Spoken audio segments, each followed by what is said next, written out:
Do you know what fear tastes like? Not the kind you scream at. The kind that settles in your bones. The kind they dress in white coats and call treatment. Hidden deep within the Blue Ridge Mountains of Virginia, just past where the roads forget to be roads, stood the Mountain View Sanatorium, a place for the troubled, the incurable, and the inconvenient. Between 1929 and 1957, 347 patients were admitted. 84 were never discharged. No funerals, no records, no graves. They called it a place of healing, a progressive experiment in psychic realignment. But the deeper you look, the more you understand. It wasn't about healing. It was about control. The patients weren't just ill. Many weren't ill at all. Veterans with visions. Wives who knew too much. Children who remembered things they shouldn't. All locked in, away from the eyes of the world. What they saw inside was never meant to come out. But a nurse, Eleanor Wren, kept a journal, a secret record, sewn into the hem of her coat. What she wrote doesn't just shake history, it detonates it. The sanatorium's therapy was called vocal purging. Patients strapped to chairs in padded rooms, forced to repeat phrases while being deprived of light, food and, sometimes, oxygen. They said it was meant to clear the psyche. But the phrases weren't random, they were old, ancient, pre-Latin. Recited in perfect cadence. Now here's the forbidden piece. Those words match inscriptions found beneath the catacombs of Derinkuyu, a Turkish underground city estimated to be over 5,000 years old. Same sequence. Same phonetics. We're not talking about therapy anymore. We're talking about ritual, indoctrination, reprogramming. You were taught to believe healing means safety. But what if the true aim of healing is submission? What if the mind can be scrubbed like a hard drive and rewritten? This isn't about ghosts. This isn't about haunted buildings. This is about systems. The kind you never see until you're inside them, too deep to climb back out. They called it Mountain View for the serene vista. But inside, no windows ever faced the mountain. Only the staff quarters had access to the view. The patients were kept underground, beneath stone and silence. Every floor deeper meant fewer voices, fewer lights, and fewer questions. It started with minor adjustments, removing clocks from the walls, denying calendars, changing the staff every 6 weeks. That's not medicine. That's disorientation. That's a psychological erasure protocol used in high-level military black sites. Yet this was a sanatorium, funded by state health grants and a quiet contract from a now-defunct agency known as Project Somnus. Eleanor Wren's journal described one wing where patients were forbidden to speak for 33 days. Any attempt was punished by chemical sedation and solitary confinement. What were they trying to suppress? Language? Or memory? Because here's the truth that shatters the official story: many of these patients didn't arrive by ambulance. They were taken, removed from their homes in the dead of night, paperwork falsified. Family told they voluntarily committed themselves. Eleanor wrote about a boy named Thomas G., age 11, who claimed he had seen the other side of the sky and heard the real name of God. 3 days later, he was gagged, bound, and placed in the resonance room. That room doesn't appear on blueprints, but its equipment shows up in military declassification from 1974, acoustic pulse conditioning, Theta, state sound chambers, neural entrainment devices, not healing machines, behavioral override systems. Now listen, this is the truth that tastes metallic in your mouth. Mountain View wasn't a failure. It was a prototype. The purpose wasn't to heal. It was to break, then reassemble. To find out how far the human mind could be stretched before it snapped, and whether it could be recast in another shape. You've heard the phrase, mind control, used like a conspiracy, a punchline. But here, it was operationalized, tested, refined, hidden in plain sight under the guise of compassion. But compassion is the perfect camouflage. Because no one suspects the predator in a lab coat. So ask yourself, how many other mountain views were there? How many sanatoriums were cathedrals of conversion, not hospitals? This isn't madness. It's design. There's a hallway in Mountain View that doesn't make sense on paper.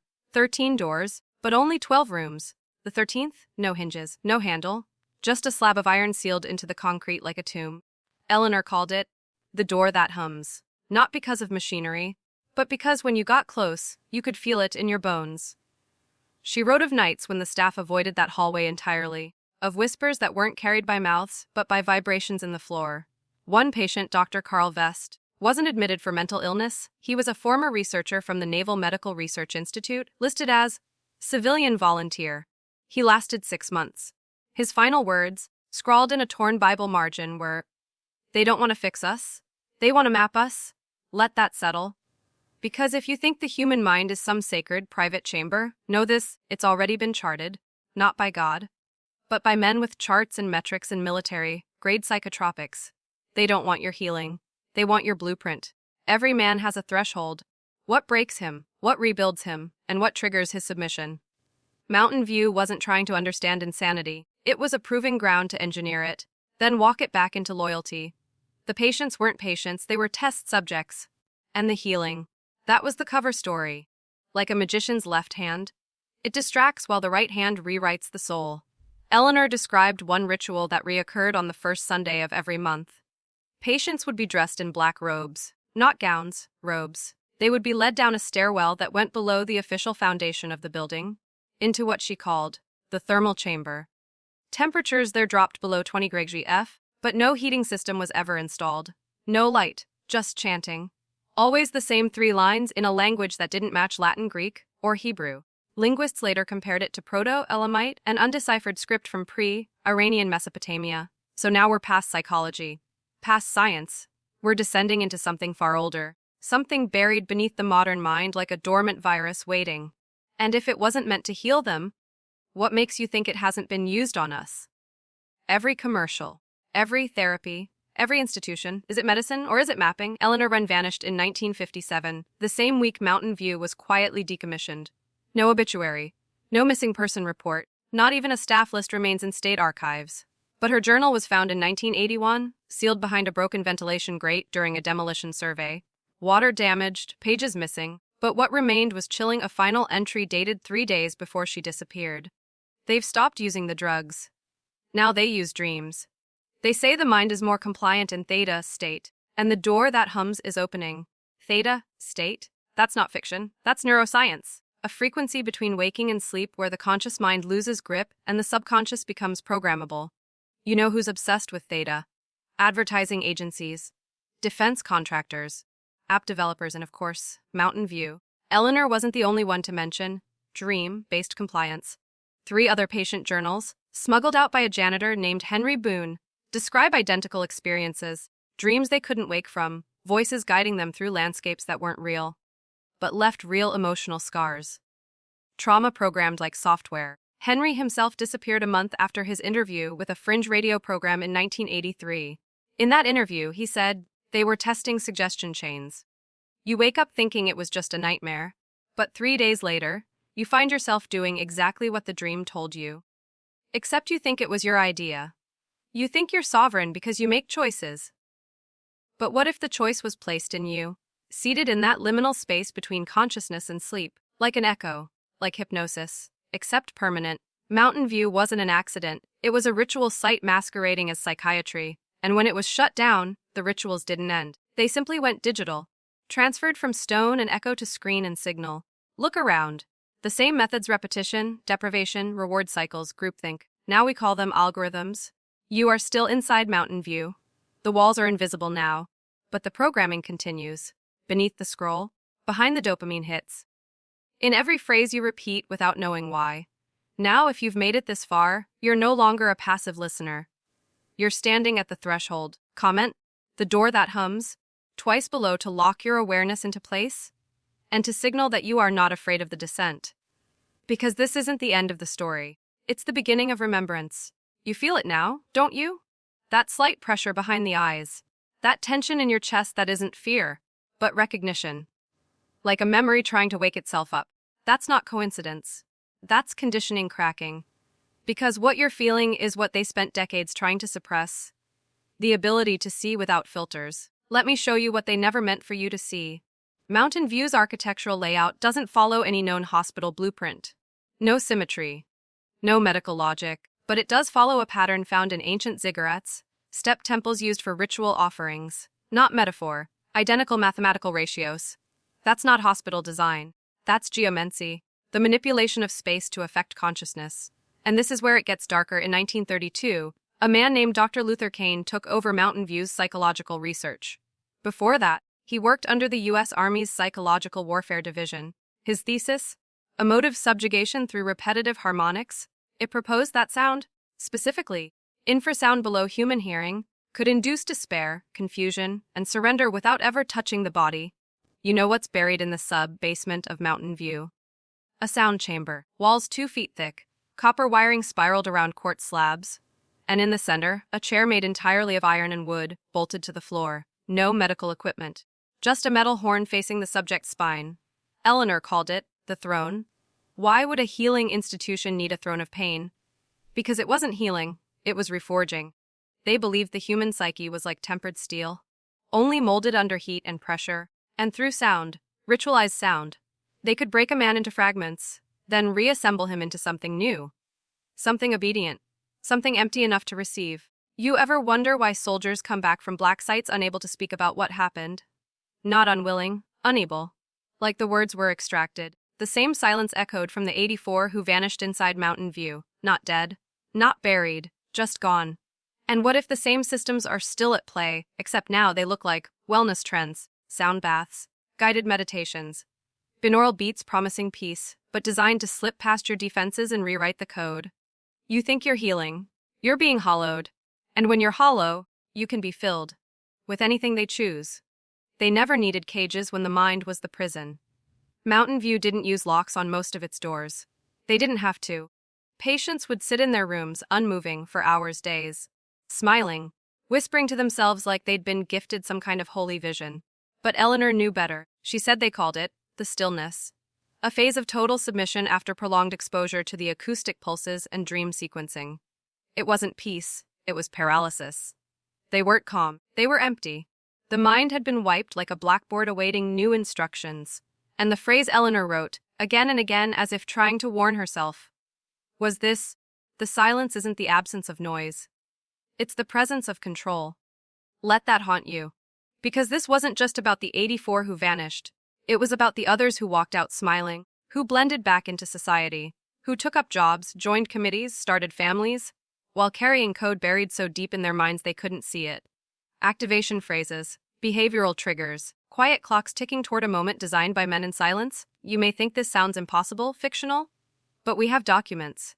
In 1997, a classified memo from the Defense Advanced Research Projects Agency, DARPA mentioned something called persistence templates, psychological structures embedded through immersive trauma and sound, capable of triggering specific behaviors years later.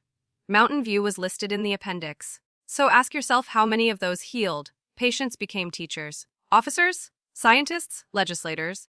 How many are still operating under a program they don't even know exists? This is why they scrubbed the records. This is why Eleanor vanished. Because she didn't just witness something unethical. She discovered a blueprint for the silent domination of human will. And you're feeling it now, aren't you? The unease. The cold realization that free will, as you've known it, may be a theater. That what you want, love, believe, could be borrowed. This story isn't just a history lesson, it's a mirror. Because if they could do it then, with stone, wire, and chance, imagine what they can do now, with screens, signals, and your full cooperation. You still think you're watching a video? You're inside it. Some things don't leave echoes. Some things are the echo. In the winter of 1956, Eleanor documented what she called the recurrence. Patients who had recovered, stabilized, and were preparing for discharge suddenly regressed. Not emotionally, not psychologically, but ritually. They began drawing the same symbol over and over again. A circle with an inverted V, slicing through it, wrapped in serpentine script. No one taught them this. No books on site contained it. Yet 23 patients, over the course of 3 months, carved it into walls, wrote it in their food, scratched it into their skin. We now know that same symbol predates Mesopotamian cuneiform. It was found burned into stone in an ancient subterranean temple in Luxor.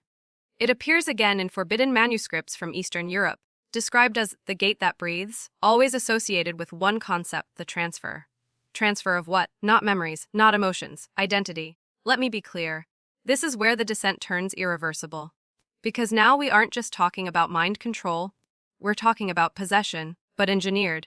Not supernatural, technological possession. One patient, a former seminary student named Malcolm W., was reported to have developed non-native linguistic capacity. He began speaking in dead languages he'd never studied: Sumerian, Hurrian, and something else, something not catalog. His voice changed pitch. His facial structure began to shift subtly. Staff described it as unsettling, uncanny, not him anymore. When a state inspector visited, he was shown a sanitized version of Malcolm. Silent, sedated, But Eleanor's entry tells another story. He looked at me, not like a man, like something wearing a man. Something amused by the shell it occupied. Malcolm died days later. Cardiac failure, they said. But Eleanor wrote this instead. Whatever was inside him left. And I don't think it went far. Now understand, this Mountain View was not trying to cure the broken. It was opening doors, inside people. Doors that let things in, concepts, codes, entities, maybe, but not how we define them, not ghosts, not demons. Programs of will. In a world obsessed with artificial intelligence, did it ever occur to you that there might be ancient intelligence, waiting for compatible hosts? They don't need to conquer us. They just need to install themselves. And now that the tools are everywhere, our ears, our eyes, our hands, they don't need Mountain View anymore. The sanatorium may have died, but the ritual lived on. They told you demons wear horns. That evil announces itself with fire and fury. But the ones who really shape the world, they wear suits. They carry clipboards. They write grants. Let's talk about the committee. Buried deep in the last pages of Eleanor's journal, just before the ink smudges into water-damaged ruin, she names them, not individually, but structurally. An oversight board of 8 men and 1 woman, never seen by staff, never named in payroll. They arrived quarterly, always during the dark moon, always in silence, no questions, no small talk. She called them the tenders, not of patients, of the program. According to Eleanor, these figures weren't medical professionals. They were linguists, archaeologists, occult scholars, and one, simply listed as the man from Ashridge. That's a reference few people would catch. Ashridge is a British estate once used by the Crown for esoteric intelligence experiments in the early 20th century. Mind you, this was before MK Ultra was even conceived. So what was a British intelligence figure doing at a hidden sanatorium in Virginia? Let this truth cut: Mountain View wasn't American. It was transnational, a nexus point for ancient knowledge rebranded as psychiatric science. And the healing that killed was only the first phase. Each patient, each mind broken and rebuilt, was a seed, a vessel, tuned to receive something older than language, older than reason. And the tenders weren't trying to help them. They were monitoring the signal. The committee wasn't interested in cures. They were looking for harmonic compatibility. Eleanor wrote of a woman, patient Faye Wonder 12, who could make the walls vibrate with her voice. No amplification, no trick. Just syllables, learned in her dreams.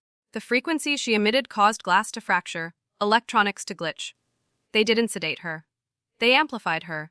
What do you think happened to people like her? They weren't disposed of. They were transferred to where? Look around. Private firms, defense labs, media corporations.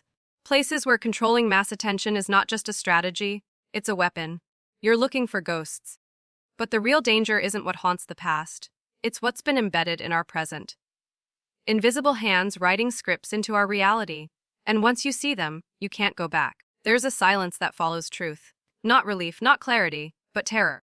Because once you realize the veil isn't just a metaphor, once you pull it back and see what's been looking through you the whole time, something inside you breaks. Not out of weakness, but out of recognition. Let's go deeper. After Mountain View was shuttered, the official narrative claimed the remaining patients were relocated to other facilities. But no transfer orders exist. No census trail. They disappeared, not metaphorically, literally, wiped. But there's a pattern.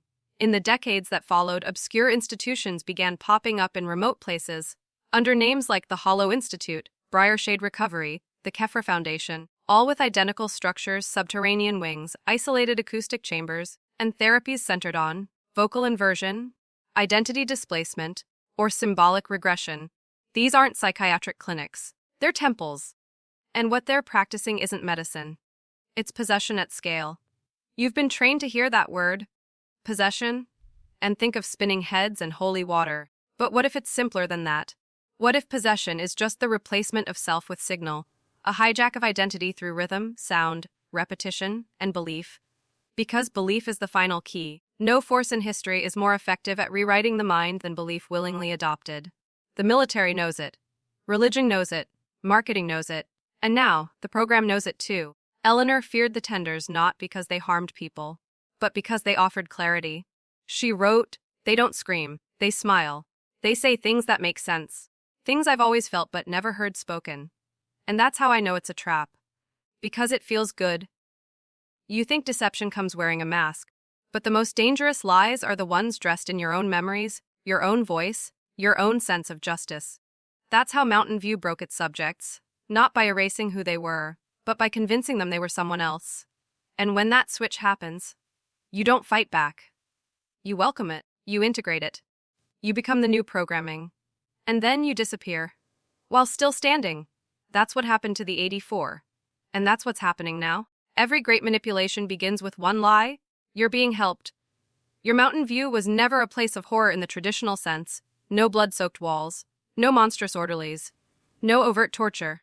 It was clean. Organized. Calm. That was the point. Real control doesn't come through chaos. It comes through structure. And Mountain View was a masterpiece of structured control. Each corridor was tuned to a specific frequency. The tiles weren't just aesthetic. They were designed using the golden ratio, optimized for subtle ocular fatigue. Long-term exposure created mild dissociation, increasing suggestibility. The wall colors, washed blues and neutral grays, were carefully chosen to suppress limbic activity. Even the meals were calculated, high in carbs, low in protein, to induce lethargy, to suppress the dopamine spikes that fuel resistance. This was not a hospital, it was a conditioning chamber. And the staff, they weren't sadists, they were scientists. Cold, clinical. More concerned with data fidelity than human dignity. They weren't trying to fix minds. They were testing access protocols. The phrase access protocols appears 6 times in Eleanor's notes, each time tied to the same event, recitation phase, a stage where patients, post-isolation, were brought into a chamber and given passage phrases, not affirmations, not therapy, commands. One line in particular echoes across multiple patient journals. What enters through will speak your name as if it made you. What does that even mean? It means identity wasn't just being suppressed, it was being reconstructed. With language designed not by therapists, but by linguistic engineers. You ever notice how certain words feel charged? Like they vibrate when you speak them. That's not magic, that's resonance. Language is the original technology, the oldest tool for creation and destruction. And the ancient languages Mountain View accessed weren't just cultural artifacts, they were operating systems, constructed to install something. When the 84 patients vanished, the institution said nothing. The press said nothing and the world moved on. Why? Because the program worked. The perfect experiment leaves no trace, except in the ones it rewrites. And now, decades later, those echoes still live. In media, in medicine, in your feed, they call it progress. We call it protocol. The deeper you go, the quieter it gets. Not because there's less to hear, but because the noise has been perfected. Let's talk about silence as a weapon. In the final year of Mountain View's operation, a new phase was initiated, Protocol X. It was never written in the main logs. No mention in patient records, only surfaced once. In Eleanor's final annotated margin, circled 3 times, Protocol IX, elimination of inner monologue. What does that mean? It means erasing the voice inside you, the narrator, the witness, that subtle current of thought that says, I am me. Strip it out, and what's left? A shell, a body, a vessel ready. Patients under Protocol IX weren't medicated. They were immersed, placed in anechoic chambers for days, rooms designed to absorb 99% of all sound. No echoes, no heartbeat, no breathing, just void. Why? Because the brain, starved of stimulus, begins to hallucinate. But the hallucinations don't come from imagination. They come from installed patterning. Staff described the patients emerging from these sessions as pliable, content, and lacking individuation. They no longer spoke in statements. They used we. But there was no one else in the room. Understand, Mountain View wasn't just exploring what could be done to the mind. It was experimenting with what could be removed and what would take its place. And here's the disturbing revelation. The very methods used in Protocol IX have resurfaced. Not in black sites, but in wellness retreats. You've seen them. Silence fasts, sensory deprivation tanks, guided disassociation. They promise to go death, wholeness, transcendence. But underneath, some are being funded by shell corporations with known ties to former intelligence contractors. Because if you can get a man to volunteer for his own erasure, you no longer need coercion. You've perfected consent. What Mountain View discovered is now being mass-produced and rebranded. Mind emptying sold as enlightenment. Voice erasure sold as peace. Behavioral overwrite sold as personal growth. And the worst part, you don't resist it, you seek it, you pay for it, you recommend it to others. Because the system has reached its final forms, not domination, but invitation. They always told you the war for your soul would be loud. Explosions. Chaos, screams in the night, but they lied. The real war came in whispers, and in the silence between them.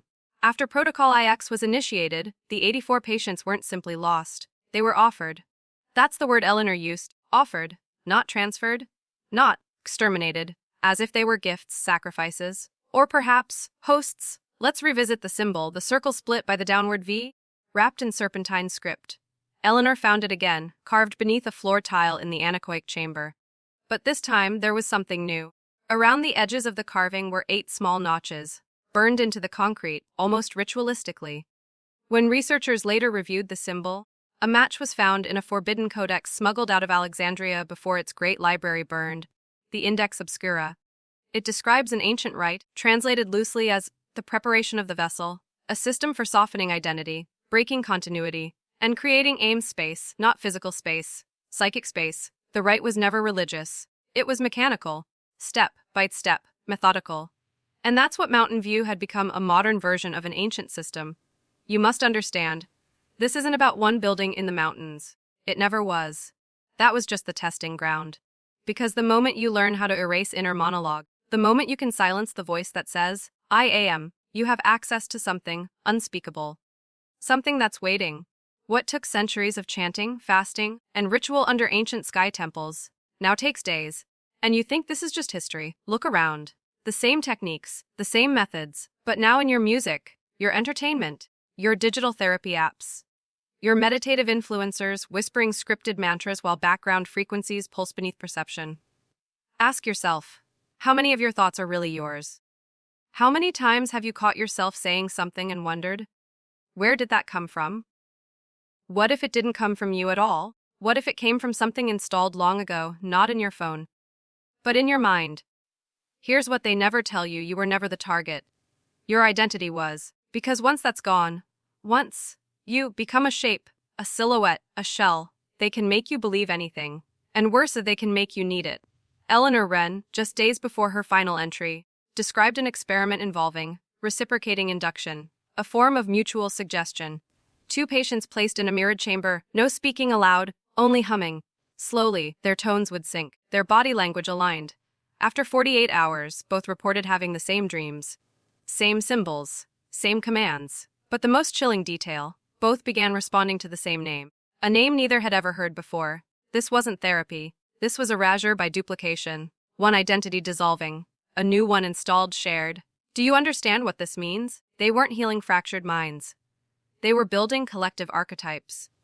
Empty vessels wired together by frequency, belief, and trauma. And now, those same patterns have gone viral. Look closely at the world around you. You'll see the signs, phrases repeated across millions of mouths, word for word, like code. Songs with rhythms engineered not just to entertain, but to entrain.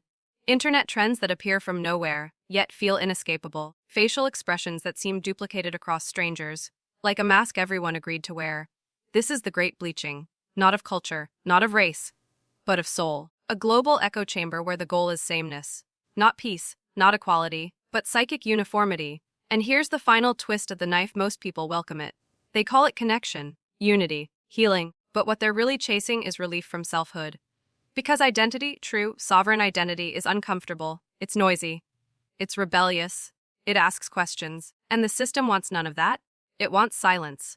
It wants surrender. It wants you open.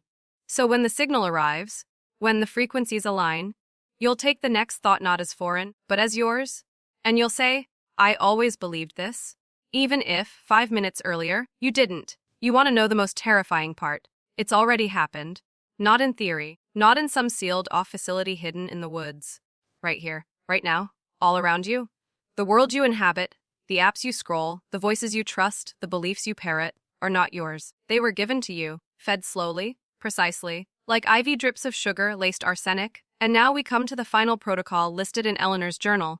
It wasn't a number. It was a word. Inheritance. This was the final objective, the end game.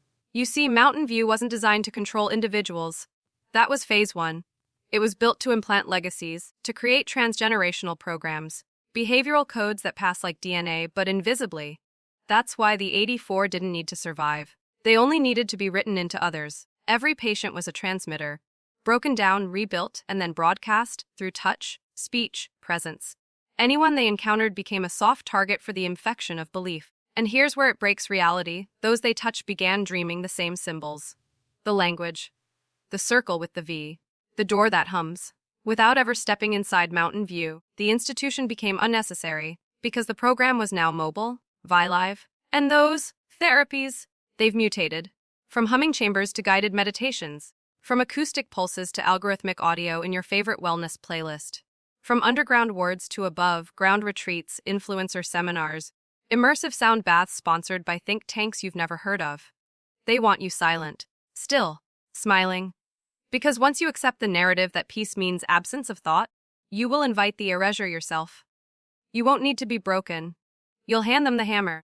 So when you feel that weight in your chest, that pressure in your skull, when the room feels still but not safe, that's the echo of Mountain View, still humming through the lattice of your reality, a frequency that never stopped. Only changed shape. You were taught to fear demons. But you should have feared the system that taught you what demons were. Because it wasn't trying to protect you. It was preparing you to receive them. Now you understand? It was never about healing the broken.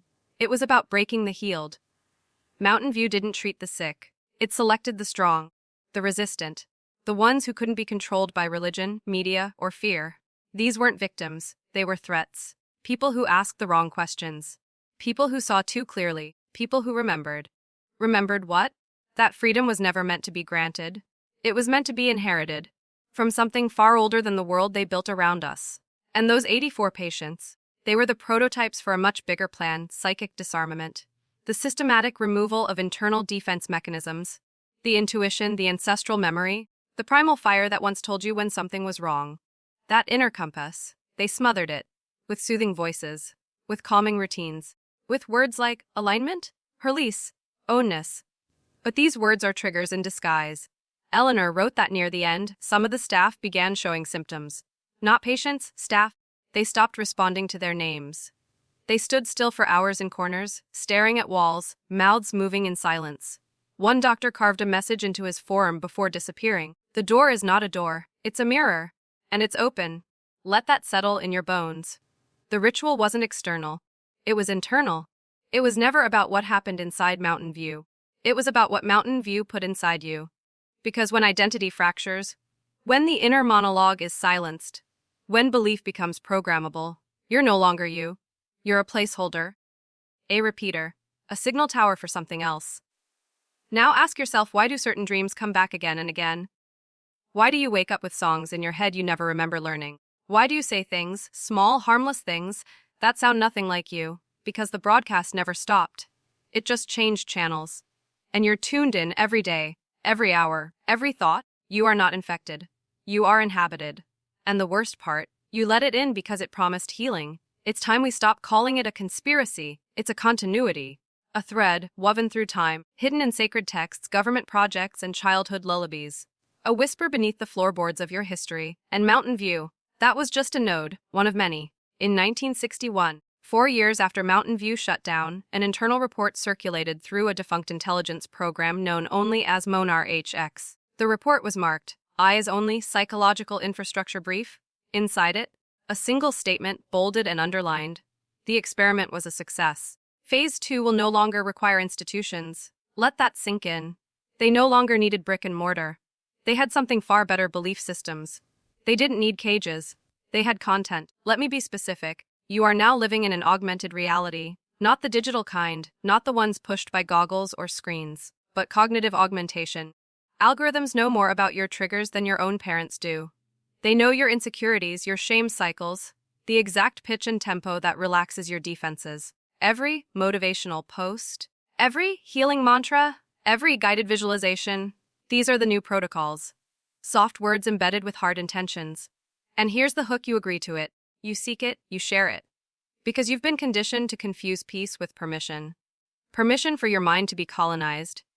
The 84 patients were never meant to be saved. They were meant to be studied, then replicated.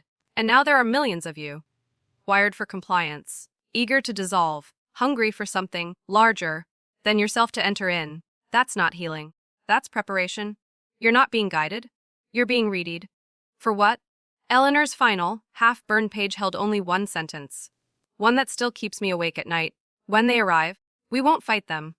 We'll invite them because they will speak in our own voices. This was never science fiction. This was never ghost stories. This is how the world was rewritten. one silence at a time. Every story ends with revelation. But this one ends with recognition. You've felt it, haven't you? That eerie familiarity with things you've never learned. The dreams that speak in foreign tongues, but feel like home. The fear when the room goes too quiet, not because something's wrong, but because something's listening. That's not paranoia, that's residue. Because Mountain View never really closed, it expanded. It moved into media, into therapy, into AI-driven personal growth apps. They don't need to bring you into a chamber anymore. They've turned the world into one. The symbols haven't vanished. They've evolved. You see them in corporate logos, luxury brands, music videos. You scroll past them without a second thought, because the new programming isn't made of stone and blood, it's made of icons. Language. Light. It doesn't shock. It seduces. Because that's what the final protocol was always about. Invitation by familiarity. The repetition of ancient scripts until they feel safe. Remember Eleanor's journal? Buried behind a wall no one was supposed to find. That wasn't an accident. That was a seed. Planted for someone like you. Someone who would read the words and remember. Not remember facts, but a feeling. The subtle, trembling realization that something inside you has always known. That you've walked the halls of Mountain View before, if not in body, then in mind. And now the last test is upon you. Because now you must ask, are your thoughts your own? Or are you just the echo of a program passed down from patient to system to signal? You think you're watching a video, but really you're facing a mirror. And the voice inside you that says, this is madness, none of it is real. That's not doubt. That's the last line of code trying to hold its grip. Break it. Break the silence. Comment, the mirror hums, twice below to fracture the loop, not for the algorithm. For you. This was never just a story, it was a diagnosis. And now you have a choice, you've made it, through the silence. Through the hum. Through the flickering memories of a place you never visited, yet somehow always knew. Now you stand where they stood at the threshold. The final veil. Let's finish this. Eleanor's last entry, scorched, nearly illegible, was reconstructed by a team of independent archivists in 2004. Only a few words could be confirmed, but one phrase, one final line, survived intact. The voice inside you isn't gone. It was buried. To protect you from remembering. Read that again. You were not broken. You were shielded. Because long before Mountain View, before MK Ultra, before the committee, something else existed. Something ancient. Something vast. A force that could not rule unless it first erased witnesses. Not eyes. Souls. The 84 patients, they weren't erased because they failed. They were erased because they succeeded. They saw through it. They resisted. And that made them dangerous. So the program buried their memories in others. Passed them like encrypted data in human vessels. Their pain became the key. And now, after all this time, you are holding it. Because you wouldn't be here if you weren't meant to awaken. This isn't about a sanatorium. It never was. This is about the system that trained you to doubt your instincts. To outsource your will. To numb your voice. But your voice, that inner voice they tried to silence, is still there. Faint. Flickering. But alive. And now it's asking, what will you do with this knowledge? Will you scroll past it? Will you dismiss it as fiction? Will you say, creepy story, and go back to sleep? Or will you listen, really listen, to what's moving beneath the surface of your mind right now?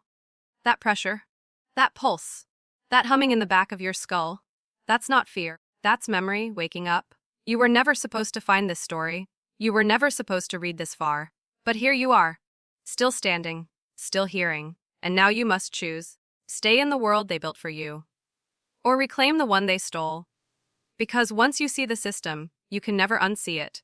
And once you remember who you were before the programming, you become untouchable, not healed, not broken, but reborn in silence, in sovereignty, in truth. Now share this, not as a video, not as content, but as a signal, a counter-transmission against the echo chamber. For the ones still trapped, for the ones starting to remember, for the ones whose voices were buried, but not erased. The door never closed. It was always waiting for you.